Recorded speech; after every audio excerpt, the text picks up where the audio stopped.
My boss used my designs and fired me before the presentation.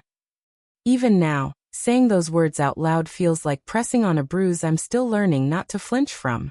But the moment that truly haunts me, the moment everything inside me shifted, was when I watched her step onto that stage, holding my portfolio in her hands, and smile like she had birthed every idea inside it.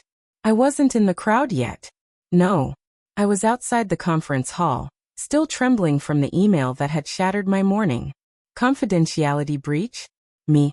The person who wouldn't even text a friend about work drafts because I was terrified of breaking company policy? My hands shook so badly I could barely hold my phone. My coffee had tipped over in my lap, staining my beige trousers dark brown, but I couldn't feel the burn. I couldn't feel anything except a ringing in my ears. I remember the hallway carpet, navy blue with a repeating gold pattern. Blurred. Swimming. I remember the fluorescent lights humming above me.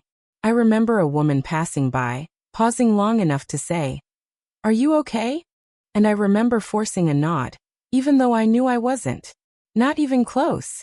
Because somewhere inside that conference hall, my boss, the woman I had trusted, defended, admired, was about to present a project I had spent 4 sleepless months building from scratch.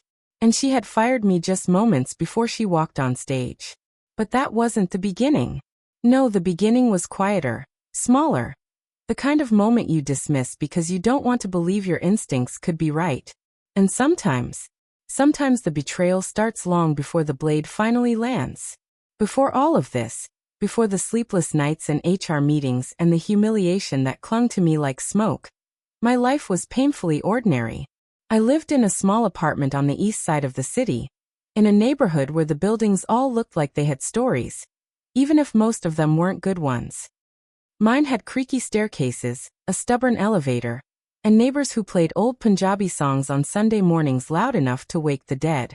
But inside my space, that little one-bedroom with the loose window frame, it felt warm, safe, meaning. My mornings always started the same. I'd wake before my alarm, stretch, and shuffle to the kitchen wearing the same faded gray slippers I've had since university. I'd make chai or coffee depending on how brave I was feeling. And I'd listen to the city waking up. Cars honking, vendors shouting, someone dragging a table across the floor upstairs like they were rearranging their entire life. And then I'd open my laptop. I'm a product designer, the kind who sketches ideas on napkins, and then spends 12 hours trying to turn them into something real. I've always loved creation, taking what people need and turning it into something that makes their life easier, better, or just a little more beautiful. That's why I worked at Luminate Tech. It wasn't the largest company in the city, but it was well known, respected, and most importantly, ambitious. So was my boss, Sophia. People used to say she was magnetic. They weren't wrong. She had this way of leaning in when you talked, making you feel like your words carried weight. She laughed softly, thoughtfully. She dressed in clean, sharp lines, navy blazers, white blouses, gold earrings that always matched her watch. She had presence, confidence, charm, and I fell for it. Not romantically, no, but in that way we sometimes look at someone and think, they're everything I want to be. Sophia was the kind of leader who made you believe your work could matter. Or at least, that's who she was in the beginning. At work, my closest friend was Mina, another designer who sat across from me. She was loud where I was quiet, impulsive where I was cautious. She'd often toss a granola bar at me around 4 p.m. and say, "If you faint on me, I'm not dragging you to the hospital." We had a small team, and for a long time, it felt like we were all rowing in the same direction. Then came the project, the one that would eventually consume my days, my nights, and every ounce of peace I had left. A complete redesign of the company's flagship product. A chance to change everything. A chance, Sophia had said, to define my career. The way she said it, the way her hand rested briefly on my shoulder, I believed her. I wish I hadn't. Because for months, it became my entire life. I'd fall asleep with prototypes open on my screen. I'd wake in the middle of the night with an idea and scribble it down before it slipped away. I missed dinners with friends. I canceled a family trip. I barely saw daylight except through the office window. But I didn't mind. Not then. Because I believed the work meant something. And Sophia? She encouraged me, asked thoughtful questions, made suggestions, told me I was onto something game-changing. I felt proud, seen, valued. Looking back now, I realize some people don't compliment you because they appreciate your effort. Some do it because it makes you easier to control. But at that time, I didn't see any shadows. I didn't notice the small shifts in her tone. I didn't question why she wanted the weekly updates sent only to her instead of the whole team. I didn't wonder why she asked me, and only me, to keep everything strictly confidential. Even among colleagues. I was too focused, too hopeful, too naive. Until one afternoon, something small, something I almost ignored, cracked the surface of that perfect illusion. And I should have paid attention. Because that moment was the first thread. The one that, once pulled, would unravel everything. The weeks after the inquiry ended felt strangely quiet. Sophia resigned. Not gracefully, not with the controlled poise she'd always carried. But suddenly, almost desperately, HR sent a company-wide email that used vague corporate phrases. Ethical violations. Misuse of proprietary work.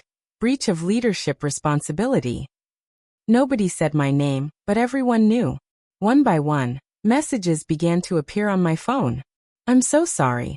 We didn't know. She told us you leaked it to a competitor. Come back. The team wants you back. At first, I didn't respond. I wasn't angry. I wasn't triumphant. I was exhausted. It's a strange thing to be vindicated. You expect joy, or at least relief, but mostly, you just feel the weight slipping off slowly, quietly, like a coat you didn't realize you were wearing. One morning, I walked to the small park near my apartment. The one with the cracked benches and the old jacaranda tree that shed purple petals across the pavement. I sat beneath it, feeling the cool breeze brush against my skin. For the first time in months, the world didn't feel tight around me. I remember watching a little boy run across the grass with his mother trailing behind him, laughing breathlessly. Something about that sound, carefree and genuine, softened something inside me. I thought about Sophia, her ambition, the hunger in her eyes whenever she talked about promotions or visibility. I wondered if she had ever been proud of her own work, or if she had spent so long surviving that she forgot how to lead without taking. But I also knew something else. Her downfall wasn't my victory. My peace didn't depend on her punishment. My peace had to come from choosing myself, my integrity, my boundaries, my worth, even when no one else did. That afternoon, I drafted an email. Thank you for the invitation to return. I appreciate it deeply, but I will not be coming back. It wasn't bitterness. It wasn't spite. It was clarity. Sometimes walking away isn't a loss, it's the first real win. In the weeks that followed, I slept. A lot. I cooked again. I called my family back. I let Mina come over with takeaway and sit cross-legged on my floor while we talked, really talked, for the first time in months. And slowly, very slowly, the knots in my chest loosened. One afternoon, while sorting through old files, I opened the folder with all my original sketches. The ones I'd worked on before the company project. Designs that were mine before anyone else touched them. Ideas that still made my fingers itch with possibility. And right then, I felt it, a small spark. Warm. Alive. The same spark that made me choose this career in the first place. So, I made a decision.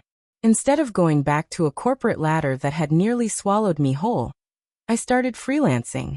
Small jobs at first, app layouts, product mockups, brand designs. Then bigger ones. Clients who respected my boundaries. Projects where I could breathe. And slowly, life didn't just return to normal. It became fuller, braver, more mine. Months later, I heard that Sophia was struggling to find leadership work. Industries have long memories, and ethics violations tend to echo. I didn't feel joy hearing it. I didn't feel sorry either. I just felt distance, the kind that comes with healing. One evening, sitting on my balcony with a cup of warm chai, I realized something. Everything that had been taken from me was rebuilt. Not perfectly, not quickly, but honestly. And in the space left behind by betrayal, something stronger had grown. The kind of strength that isn't loud or flashy, but steady. And I think that matters more. When I look back on everything, The stolen designs, the lies, the firing, the inquiry. I don't see a story about revenge. I see a story about integrity, about the quiet power of holding on to your truth when someone tries to rewrite it, about how not every battle is fought with anger.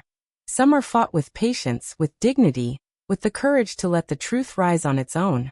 I learned that sometimes the people we admire the most are the ones who disappoint us the deepest. And sometimes the dreams we chase end up breaking us a little before they build us again. But I also learned this. No one can steal what you created from honesty. Not really. Because the vision came from your mind. The work came from your hands. And the truth, eventually, will come to light. So now, I move through life a little slower, a little wiser, and much more protective of my peace. And maybe that's the real reward. Not that Sophia fell, but that I rose. Tell me, my friends, have you ever trusted someone who used your loyalty against you? What would you have done if you were in my place? Share your thoughts in the comments. I read everyone. And if you'd like more stories like this, don't forget to subscribe and support the channel.